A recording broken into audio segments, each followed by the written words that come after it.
I found out my fiancé was sleeping with my brother and using our wedding fund, while my parents knew the whole time. So I left her and cut them all off. Hey everyone, before we kick off today's video, I've got a favor to ask. We've noticed our channel isn't getting as much love lately, and subscribing is one of the easiest ways you can help us out. It's quick, free, and it means we can keep bringing you awesome content. Your support really means a lot, so let's work together to keep this channel growing. Thanks a bunch. Now, let's dive into the video. Hey, so I'm 29, and I have a little brother, Tyler, who's 26. We were super tight growing up, but our folks always seemed to favor him. He was like the golden kid who could do no wrong, while I was the older, responsible one, expected to handle everything. Our parents are in their early 60s now.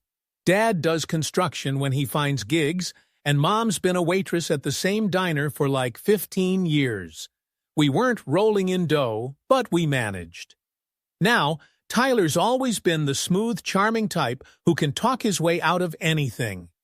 But he's never good with money or keeping a job. He's had like 20 different jobs since high school, and usually gets fired for not showing up or clashing with bosses. My parents always cut him slack, saying he's just finding his way. Meanwhile, I juggled 2 jobs through college, graduated with a business degree, and landed a decent job right after. When I was 26, I met Olivia at a friend's birthday bash. She was 24, a nurse, super sweet and grounded. We clicked right away and started dating seriously.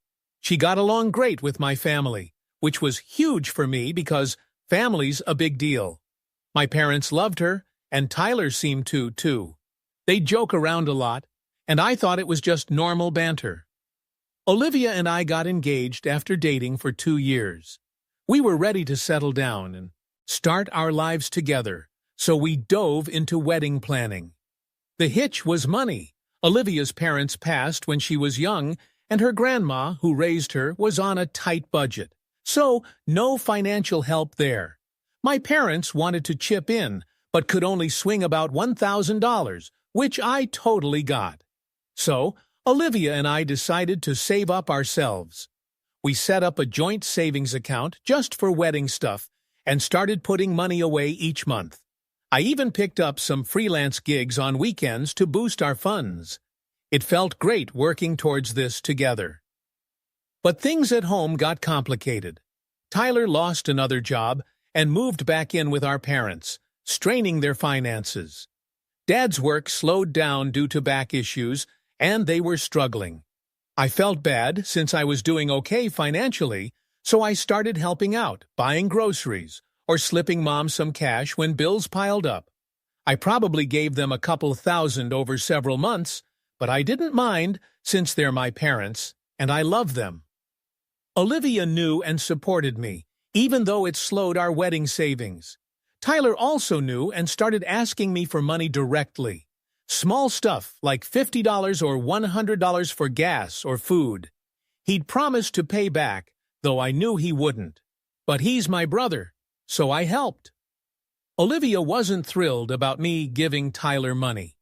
She thought he should learn responsibility, but she didn't make a big fuss about it.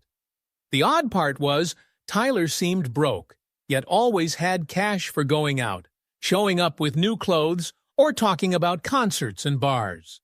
When I asked, he said he was just savvy, or friends were covering stuff. Around this time, Olivia started acting a bit off, too. She seemed distant and weirdly protective of her phone. She was working more overtime, which I thought was great for extra income, but we saw each other less. She often bailed on plans, saying she was too tired or busy with girlfriends. I also noticed she wasn't contributing to our wedding fund as much. When I asked, she said overtime was exhausting and mentioned unexpected expenses. She seemed stressed, so I didn't push it and just added more money myself. What bugged me was Tyler seemed to know a lot about Olivia's schedule. If I mentioned she was working late, Tyler would be like, "Oh, she mentioned that," or he knew which friends she was with. I thought maybe they were just getting close as future in-laws, but it felt off. One day I came home early feeling sick and found Tyler in my living room. I hadn't given him a key, and Olivia wasn't supposed to be home. He said Olivia let him in to use the bathroom, then he fell asleep on the couch. It sounded legit, but felt weird. I started keeping an eye on things, like noticing his car parked near my place more often. When I asked Olivia, she said they'd just bumped into each other a few times. It seemed plausible, but I couldn't shake the bad feeling. The final straw was about 6 months before our wedding. I'd been putting extra money into our wedding account and was psyched to book the venue. But when I checked the balance online, I saw several big withdrawals that I didn't remember. So, I called up the bank and found out that all these withdrawals were made using Olivia's debit card. When I brought it up with her, she got really defensive and told me there were some family emergencies she hadn't wanted to stress me out about. Apparently, her grandma needed help with medical bills. And Olivia had used some of our wedding savings to help out. I felt really bad for doubting her and apologized for questioning her. I even offered to call her grandma to see if we could help out more, but Olivia wasn't having it. She said her grandma was embarrassed about needing help and didn't want anyone to know about her money issues. Looking back, this should have been a major red flag, but I loved Olivia and trusted her, so I believed her story. Meanwhile, I started noticing that Tyler, my brother, suddenly seemed to have more cash. He moved out of our parents' house into his own place, bought a new car, and was always talking about expensive stuff he was buying or fancy places he was visiting. I asked him how he was affording all this without a steady job, and he said he'd been doing some cash work for a friend's company, and things were going well. I wanted to believe him, but the timing seemed super coincidental. Olivia was supposedly taking money out of our wedding fund for family emergencies right when Tyler was suddenly loaded. I felt paranoid and guilty for even connecting the dots like this, but I just couldn't shake it.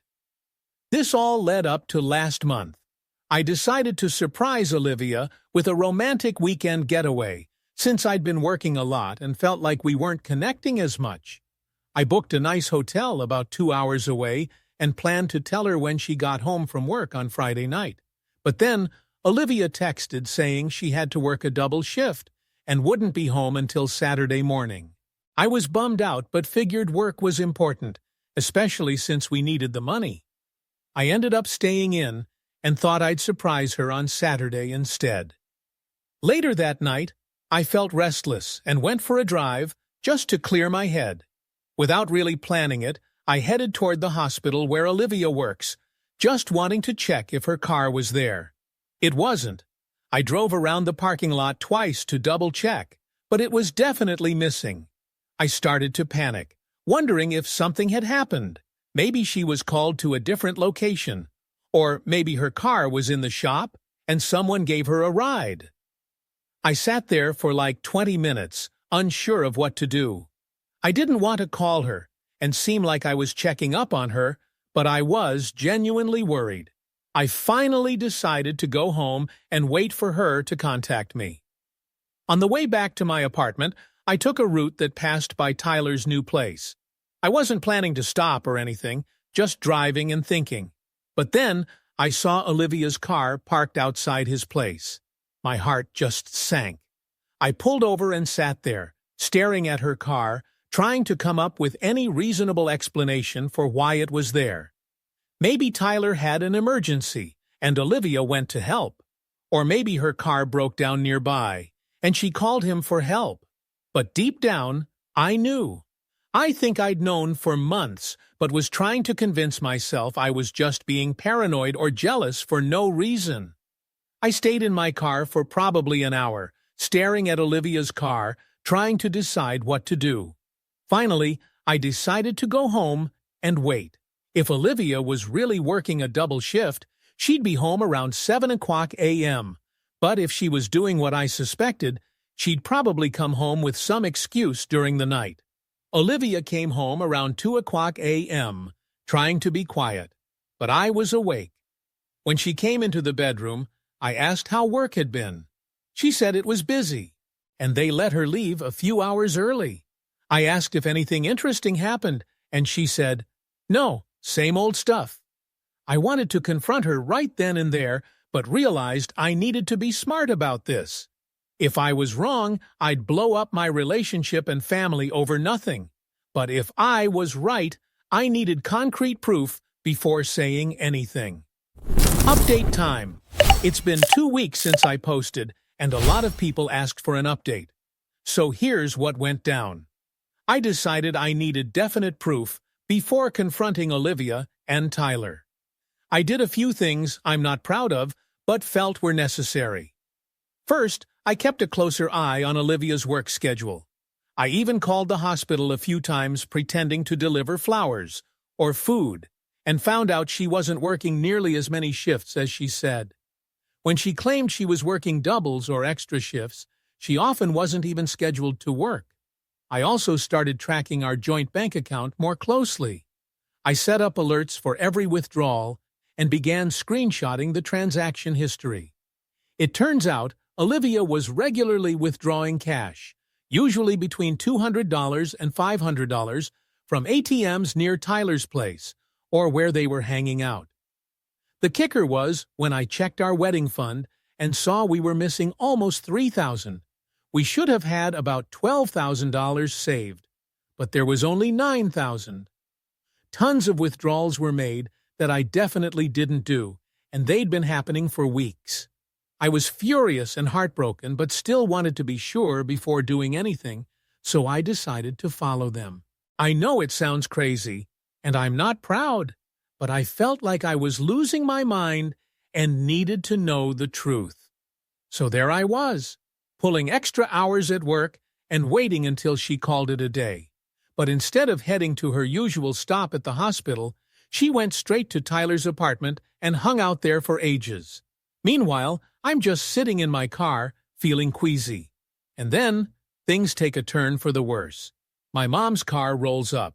She hops out, walks up to Tyler's place, and sticks around for about an hour. When she finally leaves, they hug like they just had a lovely little visit. That's when it hit me. My parents were totally in on the whole thing. Olivia's car parked in clear view didn't faze my mom one bit, and Tyler wasn't even trying to play it cool. They all knew, and I was the clueless one. I got home and couldn't sleep a wink that night. Just kept replaying all those times my parents said Olivia was the one for me, how they were thrilled about our engagement, and all the fake smiles they gave while knowing she was off with my brother. Oh, and they were also dipping into our wedding fund. By the next morning, I was done with the games. I gave Olivia a ring and said we needed to chat when she got home. She claimed she had another late night at work, and I was just like, fine, chat later. But I knew she wasn't at work. She was back at Tyler's. I swung by Tyler's place in the middle of the day, knowing full well she'd be there. I let myself in with a spare key Tyler had given me and hit record on my phone. Didn't even knock. Just walked right into his bedroom and found them together. No need to say what I saw, but it felt like a sucker punch I saw coming. They scrambled to explain, but I just turned around and left. Couldn't stand looking at either of them. From there, I went straight to the bank, shut down our joint accounts, and took out what evos was left of our wedding fund, which was about $9,000 out of the $12,000 we should have had. Then I headed home to pack up Olivia's stuff. A few hours later, Olivia walked through the door in tears, apologizing and saying I misunderstood. She claimed she and Tyler were just helping each other through tough times. Things got complicated, but she loved me and wanted to fix things. I gave her until the end of the week to move out of my apartment. Then I called my parents and spilled everything I knew. My mom cried and apologized, saying Tyler had begged them not to tell me because he was planning to end things with Olivia and fess up himself. They didn't want to hurt me in case it was just a fling. I told them I was beyond done with their excuses, that all of them were dead to me and hung up when my dad started yelling that I was being dramatic. It's been 2 weeks, and I haven't talked to any of them since. Some folks think I overreacted, but the betrayal was unreal. Olivia cheating was bad enough, but the worst part was my parents knowing and lying to me while I planned a future with someone who was two-timing me with my own brother and siphoning our wedding savings. Fast forward to about 6 months later, and things have gone south for all of them. Tyler lost his apartment and had to crash at my parents' place. Olivia was fired from her hospital gig over some rule breaking. My dad's health got worse, knocking him out of the construction game, and my mom's diner job vanished when the place shut down. Now, they're trying to get in touch with me through friends and family, sending letters, and even turning up at my work. Their message? They're sorry, want to patch things up, and need help. My aunt called last week to say my parents might lose their house since they can't keep up with mortgage payments. She said they're too proud to ask me directly, but are crossing their fingers that I'd lend a hand since I'm doing okay financially. She also mentioned that Tyler and Olivia are done, and everyone knows it was a huge mistake. I told my aunt that while I'm sorry they're in a tough spot, it's not my problem. They made their bed when they lied to me and let my brother steal from me. So now they have to deal with the fallout. She said I was being cold because they're my parents, and I should help no matter what. But honestly, I'm thriving since I cut all ties with them. I'm dating someone amazing, and life's never been better. No family drama dragging me down. So, am I being too cold? After my last update, I decided to hold firm on my boundaries and not help them out. But now they're stepping up their attempts to get me back in touch, and it's starting to mess with my life. Tyler somehow got my work number and left long, guilt-ridden voicemails, sounding like he's having a breakdown. He was crying about messing up with Olivia, losing the best brother he ever had, and wishing he could take it all back. In one message, he even hinted at harming himself because he couldn't cope with the guilt. Oh man, where do I even start? So Tyler, my younger brother, was going through this super rough patch and was acting all dramatic, sending me these really concerning messages. It felt like he was trying to play on my sympathy, but still, the messages were really unsettling. I ended up calling my aunt to fill her in and ask for some help. Someone needed to step in, but I wasn't going to be the one. She mentioned she'd talked to my parents about it, and then the voicemails stopped, which was a bit of a relief. Then things took another weird turn when Olivia, who used to be super tight with me, started reaching out to my new girlfriend. No idea how she even knew who I was dating or got her contact info, but Olivia was sending her these super weird and manipulative messages on social media. My girlfriend showed me what Olivia was saying, and it was like she was trying to guilt-trip her into getting me to forgive my family. Olivia was saying all this stuff about how I was stubborn and holding grudges, and my girlfriend was really upset. I just told my girlfriend to block Olivia and not engage at all, but it made me so mad that Olivia was trying to mess with my new relationship. It felt like she just couldn't handle the fact that I was moving on and happy without her, so she tried to wreck that too. Around this time, I learned why Olivia got fired from her job at the hospital. Turns out she was stealing and selling meds, which explained a lot about where our wedding fund money disappeared to. I had thought she was giving it to Tyler, but she was also using it to feed a drug habit I didn't even know she had. Realizing this, it hit me that the person I thought I loved wasn't who she seemed. So I took everyone's advice and finally penned a letter to my family, explaining why I was cutting them out of my life. I made it clear that this wasn't about being unable to forgive cheating or not wanting to help family. It was about them betraying my trust and showing they didn't have my back when it mattered. Olivia was stealing from our wedding fund for her habit and affair, and Tyler was using money meant for his needs to support his relationship with her. My family knew and chose to protect them over me. I couldn't maintain relationships with people who would watch me get hurt rather than do the right thing. I also wrote that I wasn't responsible for dealing with the fallout from their choices. They're adults and have to live with the consequences. I emphasized that I was happy and moving forward with my life, and if they cared about me, they'd respect my decision and leave me alone. I sent the letter to my parents, Tyler, and my aunt, warning them that any further attempts to reach out would be seen as harassment, and I'd consider legal action. It's been about a week, and thankfully I haven't heard from them. My girlfriend hasn't had any more messages from Olivia, so I'm hoping this is finally over. But just in case, I'm ready to take further steps if they try to contact me again. To sum up, I found out my ex-fiancée, Olivia, was cheating with my brother and using our wedding money. My parents knew, and so I decided to cut them all off.